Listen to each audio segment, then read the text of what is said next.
Hi, I am Steven. This is my reflective presentation of my current photography practice. This presentation examines the motivations and objectives behind my work to date. I started with film photography in 1989 as a hobby. I enjoyed photography so much that I eventually set up my commercial photography business. I switched to digital photography in 1998, and this new medium opened up a new perspective in photography. I explored digital art, which became a serious hobby for me. This image is from my solo exhibition series, Imagery of the Trusting Heart, which emphasizes on dualism, the opposite of things. The Photoshop software enables me to create layers of objects to show the real against the unreal, the yin and the yang. Using several still images with Photoshop and a few other software, I'm able to conceptualize many ideas to create various series of works. Dissolving layers of images allow me to express reality and illusions in this image, showing what is real, what is unreal. The Reflections in the Bamboo Grove is another series of images from another of my solo exhibition. This series was created for the publication of my first book of the same title, a fusion between photography and the ancient Sun Tzu art of war. I used the moon as a time frame, changing from the young crescent moon to the full moon to illustrate the changing of time. Beneath the moon, I featured the different scenes from every day. The real and illusion seen here shows that there are always two sides of things in life. Digital art is a hobby after all, and commercial photography became too competitive. Since 2005, I ventured into travel photography and photojournalism. There are two people who have influenced me in photography. Art Wolf influenced me a lot for my travel photography work, and Sebastian Salgado influenced me in my photojournalism work. Art Wolf has proven to be one of the best in travel and nature photography of this time. His images, using artistic and journalistic styles, educate the viewers and win support for many conservation issues. One of his main motivations in his work is to bring the world home to people's living rooms. He likes to contribute to a greater society by sharing his knowledge through his images and workshops. Photography and conservation go hand in hand. Art Wolf uses his images to make people think of the world outside themselves. Putting vanishing traits into imagery is of great importance to him. Such images serve to educate the people about the livelihood, past and present. Next is Sebastian Salgado, a legendary photographer whose approach to his subject and the angle used have inspired me. Salgado likes to use wide-angle lenses with aperture set to the smallest to ensure good depth of field. He is not afraid to use very high ISO. To capture the mood is of greater importance to him. Artistic use of silhouette was used in this image of the tribe fishing in Brazil. Such appreciation of forms and composition inspires me that photojournalism goes beyond record shots. Moving on, I shall talk about my current practice in travel photography and photojournalism. I have been practicing travel photography for more than 14 years, mainly in Asia, shooting for magazines such as Silkwin, Discovery Channel, and others. I have worked with many editors. They know about my tendency to go for rich tones in colors in my photographs. This was an image of the fisherman in the inland lake in Myanmar. Travel photography as a profession brought me to exotic places off the beaten track.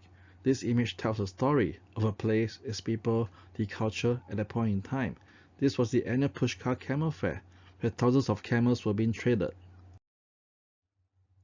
Over the years, I realized the importance of having a good local guide. I have my network of local guides in every country in Asia. They will inform me of any important festivals. This was a local festival in Chiang Mai in Thailand, where thousands of lanterns were set afloat. I am always motivated and inspired when I see such beautiful scenes in many countries in Asia, and I am happy to see them published in magazines and share them with the viewers. The photographs were used for the cover page and the inserts alongside the story. Silkwin is the official in-flight magazine of Silk Air Airlines, which flies in Asia. One of my most unforgettable engagements was a contract with MediaCorp Channel News Asia, a news media station based in Singapore. to photograph a documentary story in India. The title is Delhi the Dump, touching upon environmental and social issues pertaining to the pollution and living conditions in Delhi. This was the first time a collaboration between my photography work done alongside a video team which comprised the cameraman, lightsman, and the sound crew. This assignment brought me to Delhi. I relooked at the images taken by Art Wolf and Sebastian Salgado before the trip to get myself inspired and set in the right frame, though I knew this assignment is very different from what they have shot. We were at the industrial area in the heat and the unbearable humidity condition.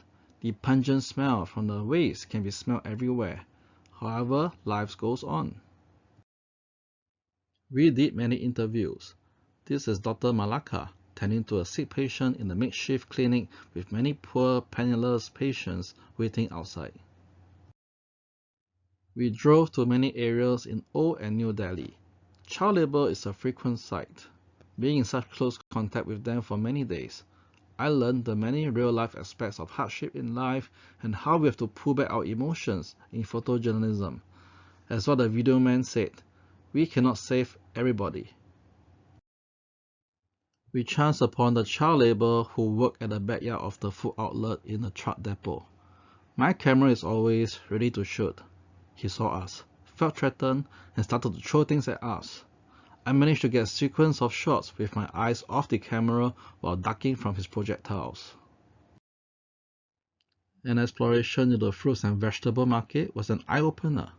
Children were scavenging for coconuts and vegetables, which they can sell elsewhere or bring home for their family.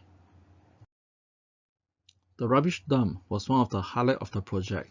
There lived many families who made that place their home and livelihood. Dust kicked everywhere in the dump. While the animals had their meals, the humans looked for whatever was of value to them. The main purpose of this documentary is to bring about more awareness of the environmental and social issues pertaining to the pollution and living conditions in Delhi, which we hope the problems can be solved for the sake of the future generations. The children are their future.